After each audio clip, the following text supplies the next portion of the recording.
Voici le sujet de la scène. Un berger était attentif à un spectacle qui ne faisait que de commencer.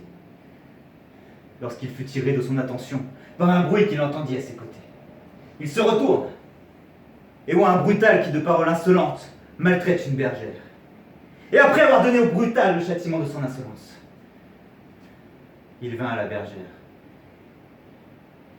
et voit une personne qui, des deux plus beaux yeux qu'il n'eût jamais vus, versait des larmes qu'il trouva les plus belles du monde. Il prend soin de les essuyer, ces larmes qu'il trouve si belles.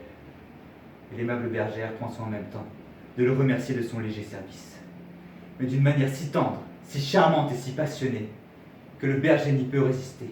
Et chaque mot, chaque regard est un trait plein de flammes dont son cœur se sent pénétré.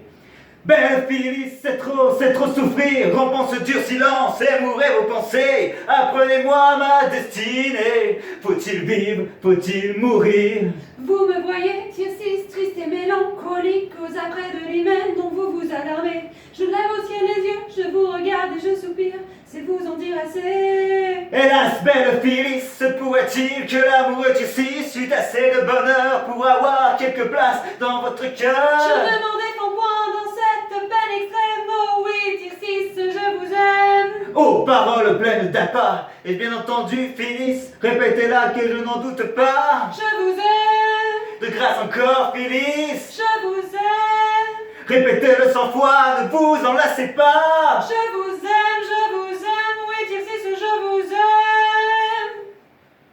Dieu, roi, qui sous vos pieds regardez tout le monde, pouvez-vous comparer votre bonheur au mien? Mais Phyllis, une pensée vient troubler ce doux transport. Un rival, un rival. Ah, je le hais plus que la mort, et sa présence ainsi qu'à vous m'est un cruel supplice. Mais un père à ses vœux vous veut assujettir. Plutôt mourir que de